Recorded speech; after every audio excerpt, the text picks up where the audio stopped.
Hey, this is C&D channel. I'm Chris. This is Dave, and this is MMA for you. We're gonna be doing our predictions for UFC 145, Jones versus Evans, which is gonna happen on April 21st. You got anything to say about this card or anything in general, Dave? Dude, Jon Jones, man, I can't wait to tell you what's my pick. It's awesome. Like, very exciting fight. I've been waiting for a fight like this for the longest time. Yeah. All the cards are great. The whole thing is good. Can't wait to tell you. But before that, I want you guys to take a look at the Fung's brother, Fung, Fung's brother. Check out their video 626. Support Asian brothers. Check out the video 626. Just I have like tiny segment in there. Just give me a shout out, please. Another thing is the sensation, man. And the price, man. And the insanity, dude. Jeremy Lin all the way up. But the reason I say also because the fact a bench player can be a superstar.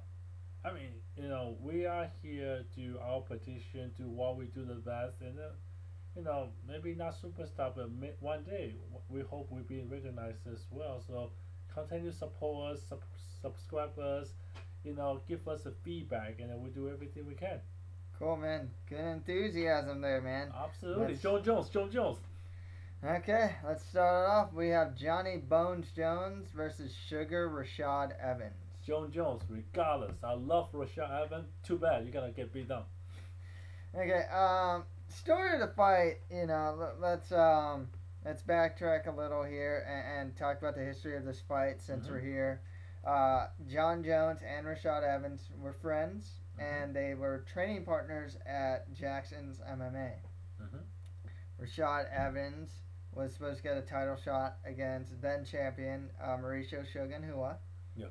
He got injured, and Jon Jones took over. Jon Jones dominated Shogun after that, and there was a lot of talk of like, oh, I won't fight my teammate, I won't coach against one guy or another. There was a falling out, and Rashad Evans now has his camp in Florida called Imperial Athletics / the Black Zillions, and Greg Jackson is gonna corner Jon Jones against Rashad Evans. This fight was supposed to happen a while ago, but then Jon Jones had some sort of thumb injury or something. There's a lot of history behind this fight. Something I'm looking forward to. Absolutely. And I thought this fight would not happen, just like you said. They don't want to fight, teammate. Now finally, it's happening. It's very exciting. Rashad Evans, man, what a tough dude. That guy is fast, is good, is well rounded. You name it, he got it. But Jon Jones, man, freakish tall guy with a long arm, long leg. I don't know, dude. I think Jon Jones all the way. Yeah, me too. I got Jon Jones win this one, but you never want to count out Sugar Rashad Evans here. He mixes in his striking with his wrestling really well. His hand. He has really fast hands. He definitely has that like in and out style that Jon Jones has shown a little susceptible to in the first round against Machida. So and you never know about the wrestling. Excuse me. Yeah, wrestling. I think Jon Jones wrestling is really good. The strong elbow on top position. Oh yeah, those elbows are vicious. This guy, man, besides being bowling, his elbow is pretty scary, dude. Well, one thing also that's noticeable, guys like Rashad Evans, Machida and Shogun are like this as well. They kind of look like two guys that can cut to middleweight if they really tried. Whereas Jon Jones, honestly, looks like he'll probably be fighting in heavyweight in the future. Even right now, he towers over a lot of his opposition. So lengthwise, it's Jones all the way. Yes. He's very creative with his strikes, a lot of spinning strikes. top control. I mean, if guy's just in his guard, if he's in someone's guard, he's so long that he can elbow the guy just straight on to the guy's head. Finishes over Ryan Bader, Shogun, Rampage, and Machida all in a row. I mean, it's really unheard of to do that against that level of competition. Yeah, he is tearing it out. He's just like a freaking truck. He's hitting everybody. I have no doubt he's gonna hit Rashad, very easily. But still, like you say, Rashad is not an easy dude. I mean, Jon Jones probably will have a little tough time, but there's still possibility for Rashad to show his, fast hand wrestling and all combination. It's gonna be really interesting fight. I do want Jon Jones, win this fight, and I feel I can see him, like really use his elbow, but this is a fight you don't want to miss. Yeah. One thing that also interests me in this fight as well is just the use of overall movement and the stand-up. With Jon Jones, you tend to see him stalk more. He tends to stalk his opponents more. Whereas Rashad Evans, you see him utilize a lot more movement. So I kind of wonder if that's going to come into play in this fight or not. Otherwise, I do have Jones winning this one. I gotta wonder if he can defend the takedowns. I think he can, and I think he'll be able to take down Rashad. But that's debatable. Honestly, Rashad Evans has really good wrestling. He's taking Phil Davis down pretty much at will. In his last fight. Yeah. Phil Davis is not easy to take down anyway. Exactly. So yeah, man. But I do want to say, even if he got taken down, then was Jon Jones' freakish long leg, long arm? That he will hit something along the way. I mean, I'm pretty sure he would try to counter, he try to elbow Rashad, and then those things hurt too. Yeah, man. We'll see how it goes, but yeah, I got Jon Jones winning this one. Absolutely. Okay. Next fight after that, we have big Ben Rothwell versus the hybrid Brendan Schaub. Dude, Brendan Schaub is coming along the way. Such young dude, and I mean, I think he's gonna win this fight. I think he'll win this one too, despite getting knocked out cold by Nogueira in his last bout. That's Nogueira, dude. He's still young. I don't think he's good, but I don't think he's up there yet. So yeah, got knocked out by Nogueira. I expect that happen.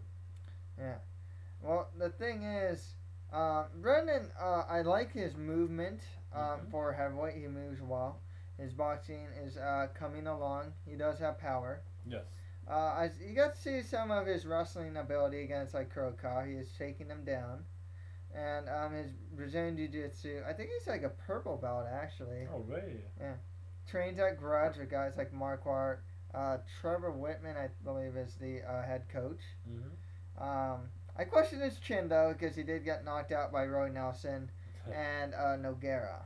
Oh, no. Nelson is a big guy, man. Nelson is not bad, and Nogueira is pretty strong. So, I question him, but I give him benefit of the doubt. Yeah, against Ben Rothwell though, Rothwell's kind of like a brawler type. He's a durable guy. He's tough to put away. But a pretty weak on the ground game though. So, yeah, his ground game's not that great. So I think Schaub can attack the ground game, and he can win. Yeah, I think just as far as being the overall warm, well-rounded fighter, Brendan Schaub all the way. All the way. Okay, next fight after that, we have Travis Heppa Brown, who's still undefeated, versus Chad, I think it's Gravedigger Griggs. Oh. I have a Chad. You got Chad, I got Brown. I got Chad. I know this is the first fight to the UFC. I know there's an adjustment need to be made, but the guy has a freaking strong chin. Very, very durable. I mean, push forward, give you pressure. Brawler, man. He is gonna brawl till he die, dude. So He did that against John Vellante. Yeah, that's for sure. I'm telling you, man, this guy go. Once you turn it on, like he turn it on. He doesn't no stop button until you knocking out. Yeah. So it's very fun to watch.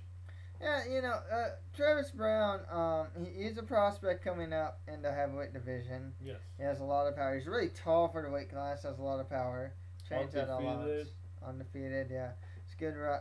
His wrestling's actually pretty decent. He showed that against Broughton, actually. Even took down Congo a couple times. The question is cardio. Cardio looks, hasn't been that great, actually. Mm-hmm.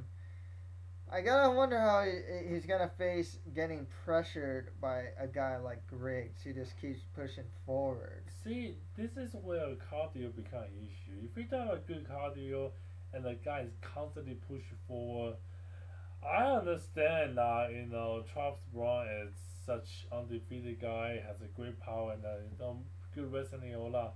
Mm-hmm. How much cardio he has to face the brother and push forward and freaking, just draw punches out of nowhere. You gotta wonder, whether Travis Brown would be overwhelmed by, Chop.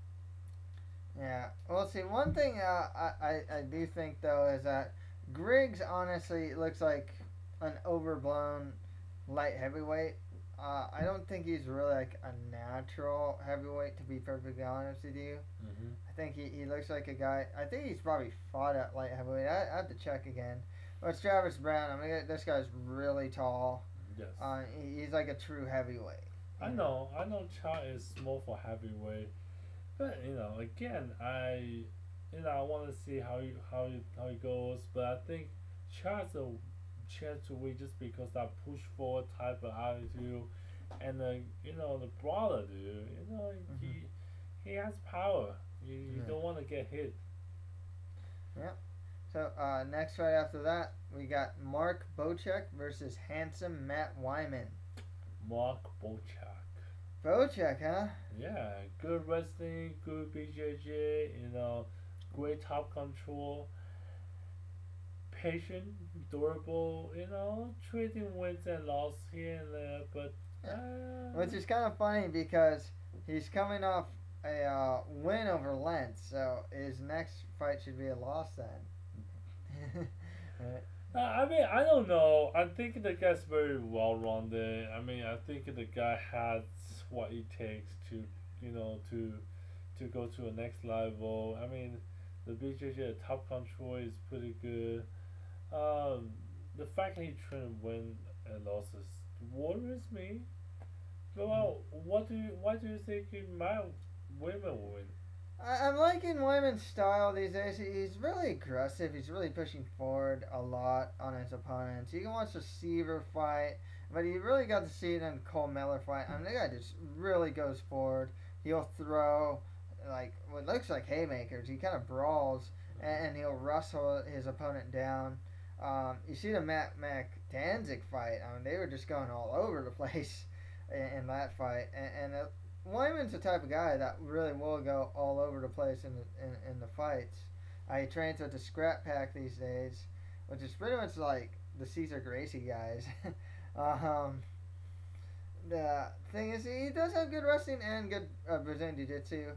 I would argue that Bochek probably has the better wrestling and Brazilian Jiu-Jitsu, to be honest, from what I've seen from him. But Wyman's combination of aggression and he kind of just has this like never say die attitude in the cage. I love that. I think we'll get him to win, but this one's really close.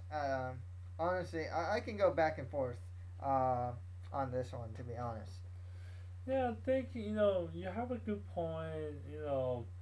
But I just think Mark, he is very standout guy, and he has, I think if he can get a ground game, his top control, his patience, his good BJJ really can, overwhelm, women. Okay. Cool.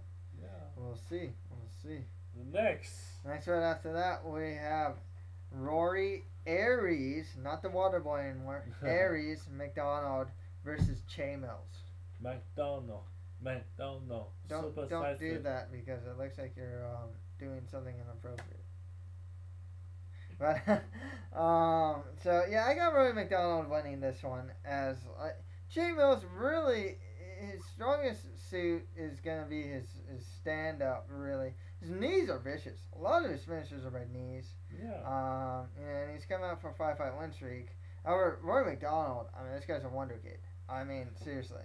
He's young. He's ready to go. He has. I don't know, man. That guy has everything you need to be in this, level. I just think he is outstanding. Yeah, guys like him, Michael McDonald, Yeah. and a very few others. He's one the breed of mixed martial artists that are starting in their like teens, early teens. I want to say Roy started like 13 or 14, like mixed martial arts. Like seriously. Yeah, it's not young. There's no particular basis, Yeah, so his base is like mixed martial arts in Yeah. this sense. It's not like he has a wrestling base and got into mixed martial arts. It's he started out doing mixed martial arts. And that's the best, I think. It's not one dimensional. The guy can do wrestling. The guy can do BJJ. The guy can do ground I pound. mean, okay, like yeah, all this, it specify wrestling. Watch the Nate Diaz fight, and him just ragdolling him and like near German suplex on Diaz. I know, right? Okay. How crazy! I mean, it's Diaz. It's not like anyone. It's not some kind of low mid card. It's Diaz, dude. Okay, with the ground and pound, watch the Mike Pyle fight. Watch him. Mike Pyle's a really good Brazilian Jiu-Jitsu black belt. Rory McDonald in his guard, and Mike Pyle's guard, postures up, throws ground and pound, and just gets a TKO victory. I mean, the guy's strong. He doesn't, he's just really strong too. He has like old man strength for a guy in his like early 20s. Yeah. The guy is just he's really well rounded. I mean, he's just that guy that's probably gonna fight for the title in the near future. And be a part of like the new wave with like Hendricks and Ellenberger. He's a part of that wave of welterweights. Definitely such new strong talent prospect. I can't wait to see him shine. Cool. The next fight after that, really good fight here in my opinion. We have Michael Mayday McDonald versus Miguel Angel Torres. Michael McDonald. I got Miguel Torres actually. I think his experience and veteran savvy and his new approach to fighting is gonna win this one. I understand. I mean, I respect Torres. I mean, he has a 40 fights, a 40 win and a full record. I mean, the guy is very experienced. But like you were talking about this new wave, man, these new kids coming with no particular, dimension. It's like a M&M basis. Same thing as Michael McDonald. Roy McDonald. Yeah. That's why my guy, Michael McDonald. Oh. Yeah. Same as. Sorry. Yeah. Same as Roy McDonald. Yeah. They are just well rounded. I mean, 14-1 records, AKO, TKO, 4 submission, 7-5 win streak. This guy is on a roll, dude. Very, very well rounded. What's the power too? In his last fight, he got KO'd tonight, if I'm not mistaken. Dude, I mean, I think he got his fight. He is one of the top prospects in the bantamweight division. I can't deny Michael McDonald. He's just a really good fighter. I like Miguel Torres here, though. He's been using his jab a lot more in his fights. Trains at TriStars for us, a hobby these days. I think he's actually going to go train with the Blackzilians as well. His reach is, really good reach. His Brazilian Jiu-Jitsu is awesome, especially from his back. I mean, this guy's just going to attack, and it's really flexible too. I think Miguel Torres with his new, he fights a little more conservatively, from the stand up. You saw that in like the Nick Pace fight. But I think with his new approach to MMA and getting the right training and just his skill set, I think he'll be able to beat this young upstart here. You know, you're right. I mean, he has different approach, his experience. I mean, I'm not gonna discount that. I just say, McDonald with this new wave. I mean, I feel like yes, I mean, the BJJ, the Guam, but I feel the energy, the power, the aggressive, the hunger, plus, well, he's so well rounded. I feel this synergy gonna take him along the way. Okay, we'll see. We'll see. Okay, next right after that we have UFC newcomer Chris Clements versus Keith Wisniewski. Chris, you're gonna win this fight, right? Yeah, I got Chris Clements winning this one.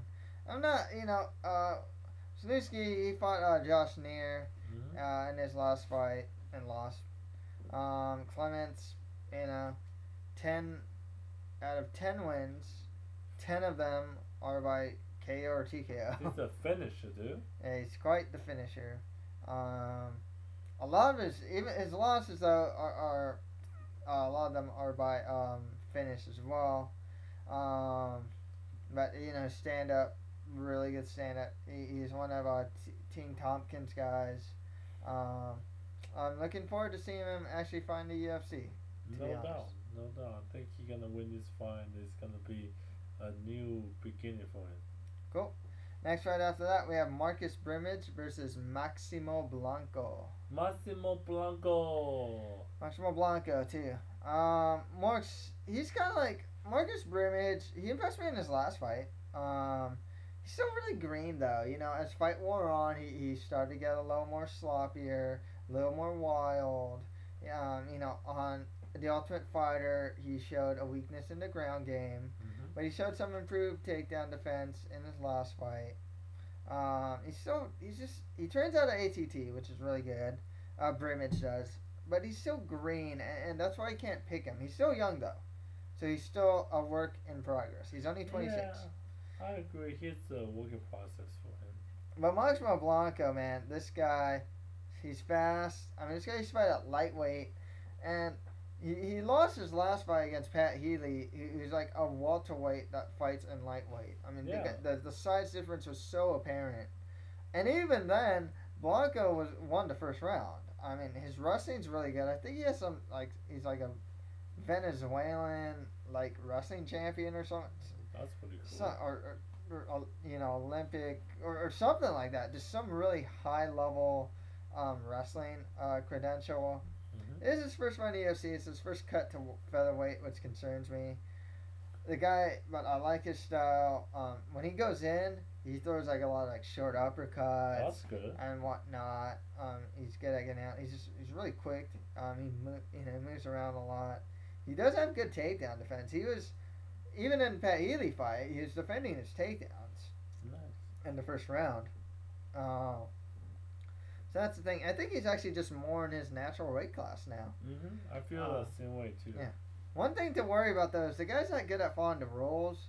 Because even in going back to the Pat Healy fight, but going to other fights, the guy is very used to kicking the head of a grounded opponent. So gotta watch out for that. Yeah. Okay. Next fight after that we have Eddie Yagin versus Mark the Machine Hominick. What do we have? You know what sucks? Yagin's a Filipino guy, and I so like. You picked him for, right? I'd like to cheer for the Filipino guy, but I gotta go with Hominick here. Why? Hominick, despite losing 2010 records, dude. He's still a good fighter. I mean, his last two losses against Jose Aldo and a 7-second loss to the Korean Zombie. It's Korean Zombie. I mean, it's my guy, dude. His technical boxing is really strong. I like his Brazilian Jiu-Jitsu as well. It's improving. His cardio is great. he can really like outwork his opponent at times. Oh, I like that. Yagin's just really average.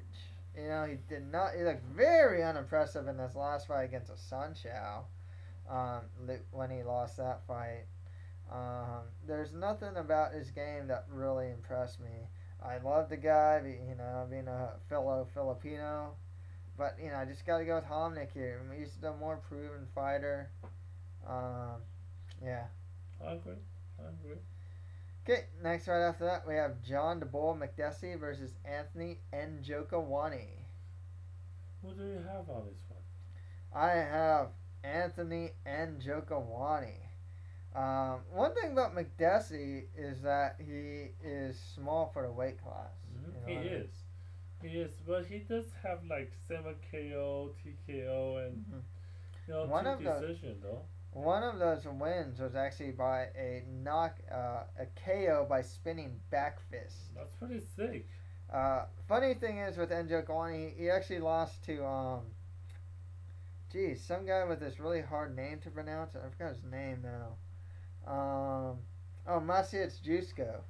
It was a spinning back elbow that, and I think subsequent strikes that Njokawani lost to. So I'm always like kind of worried. It's like, oh, this guy does spinning strikes. I hope Njokawani watches out because he also got like spinning heel kicked by Edson Barboza in the 3rd round. So it's like, gonna be interesting. Yeah, so I'm always worried about guys that do spinning strikes against Njokawani because he's shown to be a bit susceptible to those. Yeah.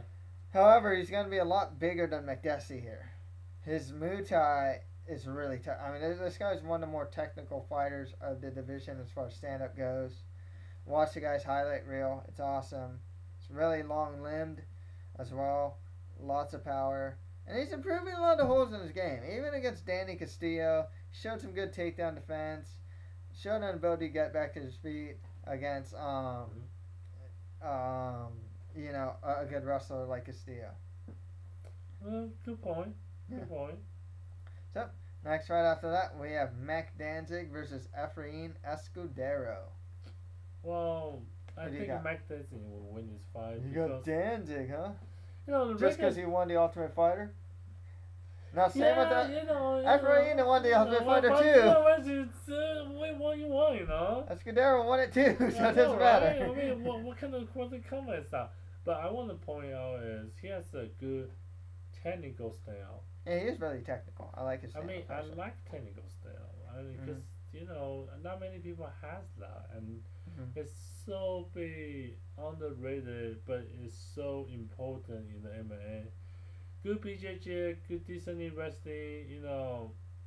I mean, pretty win and loss, but it's alright. What's funny with that actually is his last fight's a loss to Wiman, so technically he should win this fight, right? Yeah, so my pick is gonna be right. You know what? I got Efrain Escudero winning this one. Why?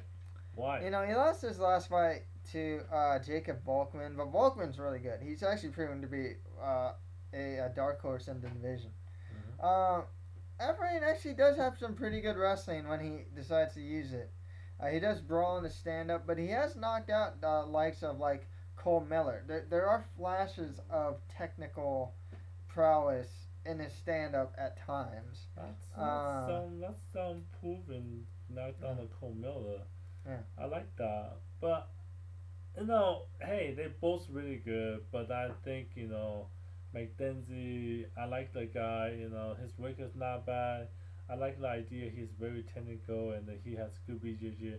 He has good stand-up, good BJJ. You know, good wrestling. It's connect. I mean, I think he has the fundamental MMA. Yeah, well, Efrain definitely.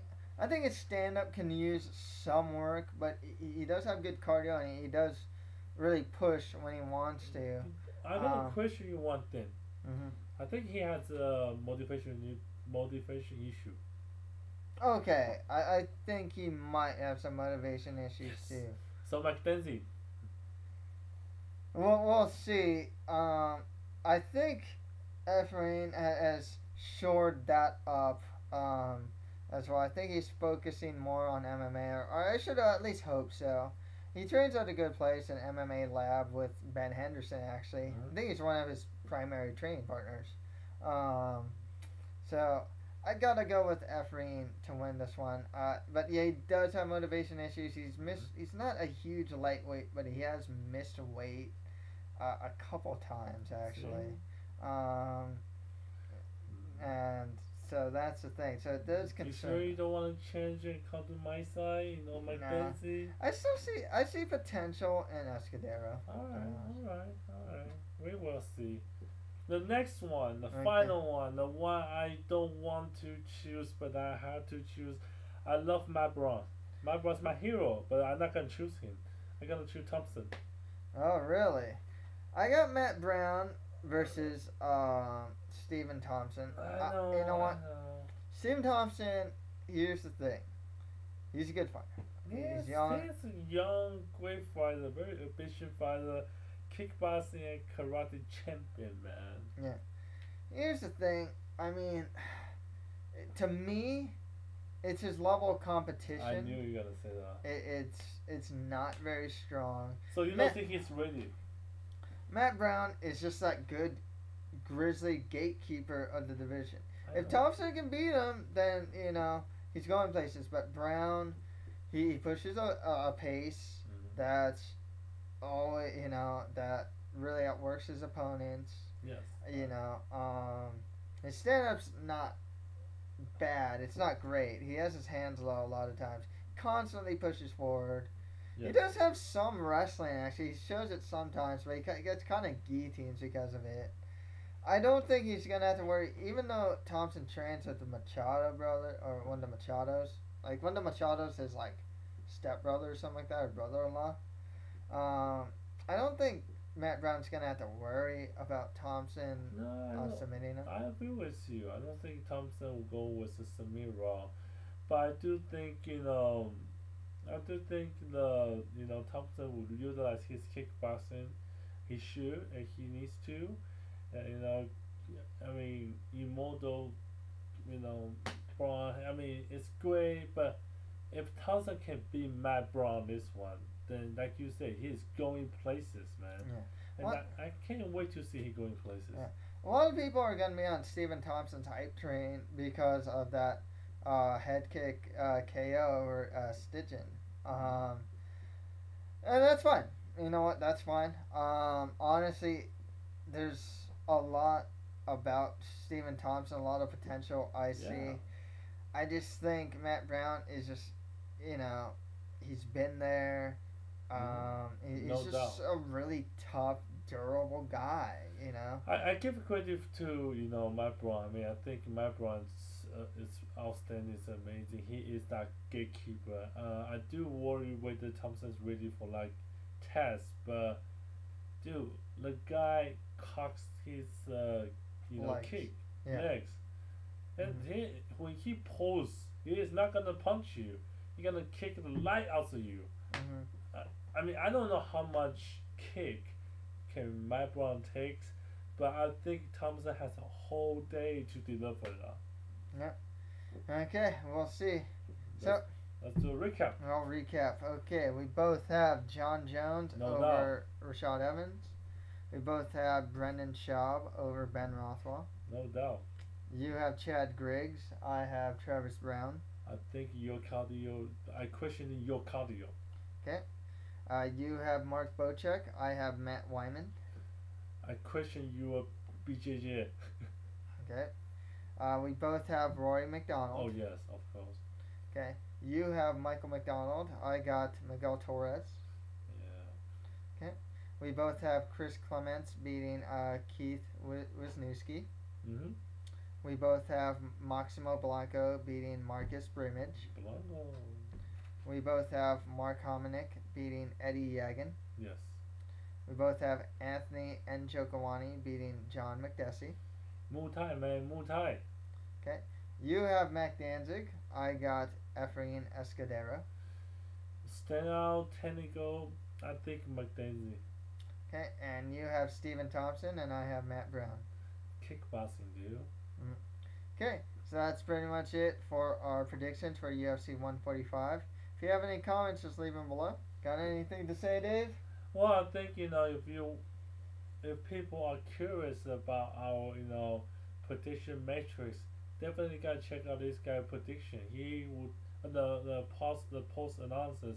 He will tells you how much he picked and he is right, and just help me to recap my two, okay? Okay, cool, man. So that's pretty much it for MMA for you. Thank you guys very much.